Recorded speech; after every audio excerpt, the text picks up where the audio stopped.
Hey, I am Stacy with stacystjohn.com, And I'm Valerie from quilldecor.com. and we are here to help you better your B&B. That's right. This is our weekly show where we review one property's interiors and online listing in 15 minutes or less.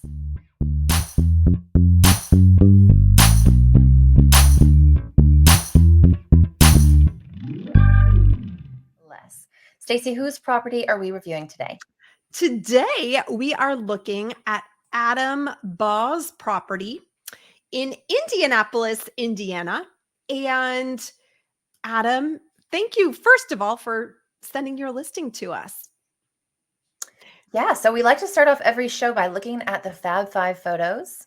So we'll talk about these first. And we want to say, Adam, one thing that you asked for was feedback on a boring kitchen and just tips for increasing the amount of rentals or bookings at this particular place, that it seems to be a bit low. It's not booking for whatever reason. So we're going to talk about some things we think you could do to help that. Awesome. Stacey, So, what do you Val, think about the top five? I was going to say, my first gut reaction on the Fab Five photos is I would like to see a little bit more diversity in these five pictures. So right now we've got two beds, two pictures of the kitchen area, and one picture of the living room area. This looks as though it's a fairly small property, but I just wonder if there's a way to add a little bit of extra spark so that I see those photos and go, oh man, this place looks cool. What am I going to experience here? So I would just take out some of the duplicates, maybe. So, the two pictures on the right hand side that show the bar area, I think it's fine to keep one of them. I would probably keep the one that has the blue wall showing because it's got color and contrast. But I would probably maybe add something that shows that this property is dog friendly. So that again, someone who's just scrolling could potentially see in those first five photos, hey, this host welcomes dogs in their property. Yeah. Okay. For me, these five photos reflect the problem with the property overall. And I think the reason it's not booking, and that is that it's a bit soulless. I'm sorry. So, Adam, this property is nice enough. I can tell you're a nice host, but there's two things that I want to point out for when we're looking at these five photos. Number one, there is no consistency in your color scheme. You've got little pops of color, but none of them relate and they don't make any sense together. So the thing about picking colors is that you want them to be relatable throughout the place. You want everything to flow and go together. So we've got a blue accent wall and some orange drapes. There's also an orange accent wall in the kitchen. And then we've got the green sofa. So let's peel all that back. Let's stick with the green, the olive green, and some wood tones. And let's start there with our accent colors and build off of that and make it a little less random. I just want to pause. Can we pause? Because that is such good design advice that only a designer would know. I would never know this thing as a non-designer person, but colors, how to make a place come together with life in a very beautiful way. I would never know to articulate that, Val. Yeah. Okay, good. I think that's a really tangible thing you can take away is just try to look at the place overall and develop a really tight color palette, starting with that olive green of the sofa. So you don't have to change that sofa. It's really nice. It looks like it's a sofa bed. It's great. But pull that green into the bedrooms, pull that green into the kitchen. And we're going to talk about the kitchen in detail in just a minute. But the other thing I want to say about why did I say it was soulless? There's nothing really interesting happening in this rental. Nothing. There's nothing, like, your art is really tiny. It's not bad. It's fine. But it's really small and uninteresting and not memorable. I know Indianapolis because I used to live in Bloomington. So I know that there are some fantastic vintage places around there. Go get yourself a big gilded frame with like some funky art in it, just something with some life to bring this place to life. I want Mhm. to go now and talk about the kitchen specifically because Adam said, oh, sorry, I'm going to go to the photos. That the kitchen is so boring. How do I bring the kitchen to life? So the first thing I would do is get rid of those builder grade pendants and do something with some texture. I think this kitchen's fine. I wouldn't spend a ton of money here.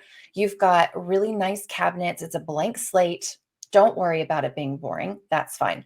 Add some texture right here in these pendants, something like um, a rattan or a seagrass, something for more market. Pay a lot of attention to the scale. I don't know which one of these would work best. It looks like it needs to be pretty small because you've got 3 smaller ones here, but just something with texture there would go a long way. And then get some nice big wooden cutting boards to lean up against this backsplash to kind of bring out that seagrass color here, bring it into the kitchen. And then maybe a nice ruggable runner, something with some, I want to say do like a vintagey pattern, maybe even a bold red pattern, something that you would hate, Stacy, because I know you don't like that granny chic look. I don't have that pulled up, but yeah, just something with some life here for a runner. And then I would get out of the kitchen and worry about some other rooms. I don't really love that orange backsplash though. I let me try and find it. Um, Yeah, this where do you orange see the backsplash orange? just doesn't make any sense. Get rid Oh, of that. wow. Paint Okay, that the color of the wall. okay, yeah. So can we just talk about this for a minute? Because Yeah. I wanted to ask you, the opposite side of that wall is that bar area that we saw in the first 5 photos, Yeah. which is like a teal blue Yeah. next to a room with the green couch. Yeah. We got So all the colors and we they don't got make any all the sense and colors. nothing's repeated. So we got to tighten up that color palette. So what would you recommend from a color perspective if Adam was going to repaint that wall right there? No accent. Do No not put any accent. accent. It looks Okay. stupid. It just looks cheap. It looks like you're trying to make it a backsplash and it's not a backsplash and it makes the outlet stand out. Don't worry about that. Paint it the gray color of the wall and let's be done with that. But what But about the blue on the other side too? yeah, I don't like that either. I would paint, Okay. but let's talk about that because I think this whole, if I were to spend some money on this place and not a ton of money, but you can DIY it, you can do it different ways, but I would do this, rearrange this living room a bit. So as you can see, this is the front door here, and you walk in right behind the sofa. So I don't have the dimensions of this, but it looks to me like you would have room to, this does not evoke any kind of conversation. I know your maximum occupancy is 5 people. So 5 people don't want to stay here if they can't hang out in the living room together and chat, right? So I would turn this sofa and probably put it directly under the window, assuming that that would fit. There we go. And then take those other 2 chairs, which are behind the sofa right now, and put them where the sofa is so that you've got some conversation space, right? And then I would make this my money shot. I would make this a feature wall. I would also, Stacy, I would put some curtains on these windows. I Why, knew you were Adam, do gonna you say not that. have any curtains? Nobody wants to stay here. Maybe this is an updated photo, so I'll give you the benefit of the doubt. But people don't want to walk around in a house at night with the lights on with no ability to close the curtains. That is a Mhm. privacy issue. So Right. we need some curtains. Take it all the way to the corner over here, take it all the way to the ceiling, get some nice simple curtain panels that go all the way to the floor, and then make this your feature wall with some kind of, potentially, I would do some kind of wood feature here. This little thing's not working, get rid of that or put it somewhere else. I have a question for teacher. Yep. All right. So, from a logistics perspective, if he added curtains, could he really put the couch in front of the window? Yeah, of Or would course. the curtains just go behind the couch? Go behind the couch. No Okay. problem. And then my other question is from an aesthetic perspective, again, I know I always say this and you're like, stop saying that, but I'm not a designer, right? So if I were to do curtains in front of the window or curtains at the window with the couch in front of it, would you make the curtains patterned or solid color? I'd probably do the curtains solid. And Okay. I mean, it's really like that's a hard question. It's kind of like what I say all the time, which is don't start with the throw pillows, start with a Yep. plan. Start with a Yeah. plan, not throw pillows. That's what I say. Where it's like, you're asking me this one specific question, but really it doesn't matter unless it's in relation to the entire rest of the room. So what Yep. you want is the entire space to feel designed. In order to do that, you have to do it holistically and you have to look at everything all at once. So I don't know what I would do because it would depend on what other patterns and colors I have going on in the room and then what's going to happen on this wall. My suggestion for this wall was to do something. If you go to I just went to Pinterest and I searched for a TV wood feature wall. There's all kinds of things you can do. You can get these sort of vertical slats now that roll up and ship directly to you. You can like put them on yourself as a peel and stick sort of situation. I don't know what you want to do, Adam, or what your budget is, or if you're handy and you want to DIY. I just think that this wall is a great one for a feature. And in particular, because I love to think, well, I think it is very important to think about delineation of that feature. If you're going to do wallpaper, you can't have it just end without Mhm, there being a corner or a panel or something, right? You mhm, have this natural end here because the wall, it looks like the wall returns back a little bit, which gives you this beautiful opportunity to make this your feature. mhm. And then architecturally, it makes sense because you've got that nice delineation of the feature. Yeah. And that's your money shot. I mean, that becomes your beautiful photo. That becomes what will get you the bookings when you've got an inviting environment where you can have people having conversation, maybe increase that TV size if you want people to actually use that smart TV and catch the game, as you say in that. It's not a big room, so that's not entirely necessary, but and then bring that TV down. It's way too high. I love that. That is such useful information. And we've got about 4 minutes left. All Are right, there let's go any back to the other? listing. I think that's, I mean, that was really, those were my key takeaways for the interiors. Okay.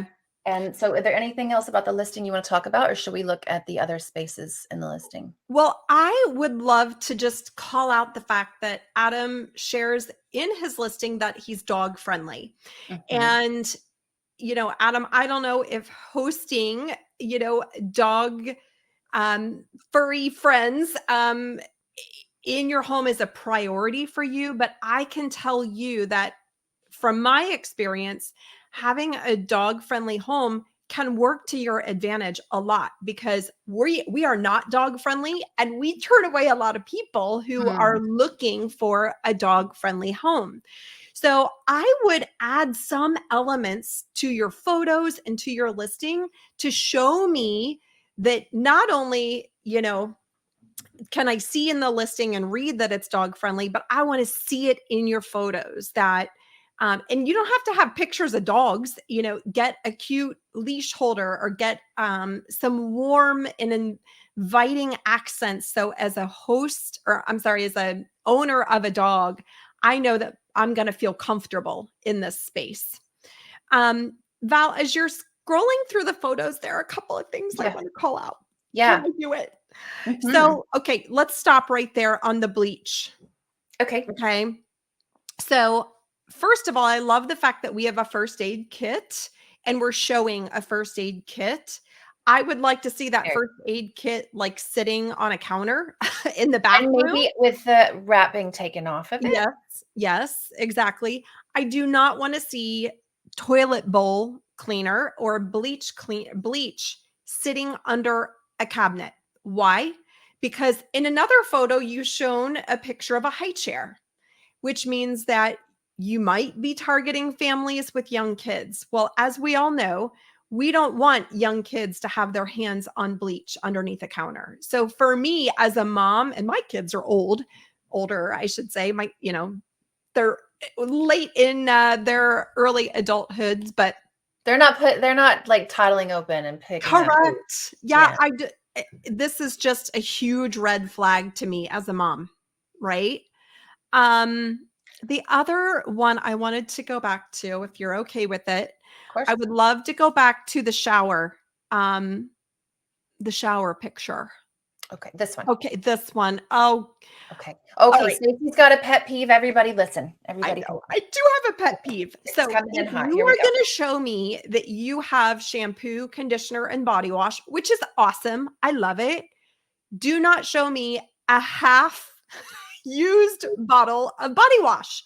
Fill up the body wash before you take a picture of it. And I'm going to get really picky, but turn around the spout so that it's facing in the proper direction. Yes, Now, I knew you were going to say that. why does that matter? Because I can see from this picture that or I'm going to make an assumption, whether I'm right or wrong, that this host doesn't pay attention to details. And if this host does not pay attention to details, do I want to stay in his place? Probably Yeah, not. then what kind of hairs are waiting for me in that shower, Adam? I don't know. Okay, obviously, Adam, you do not have hairs in your shower. That's not what we're saying. What we're Right. saying here is this is all about perception. Yeah. And the opportunity you have with these photos is to show people exactly what type of host you are. And you need to be detail oriented in this business. You just do. And in this way, it's like a hotel, right? A hotel, Mhm. they're going to fold that toilet paper before, not Stacy though. Stacey's going to give you a new role. This Stacy. is another pet peeve. We have hit a very hot topic. Okay. But just, yeah, fill those up so that it looks very new and fresh. And like you do pay attention to those little things because that does communicate Mhm. a million messages Yeah. to your guest or potential guest. And with that, I mean, I think we could talk about this listing for another 15 minutes, but we're out of time. Okay. Oh my gosh. It. Okay, Adam, thank you so much for submitting this listing. I really hope this was helpful. I love the Indianapolis area and I wish you the best of luck with your rental. I hope it was helpful. And if you want to have your listing reviewed on the show, just go to betteryourbnb.com and fill out a very simple form. Until next time. Oh, also, if you're watching on YouTube, one more thing, make sure to like and subscribe so that you get updates every time we post a new show. So until next time, I'm Valerie Malone. And I am Stacy St. John. Happy hosting. Interesting. Bye.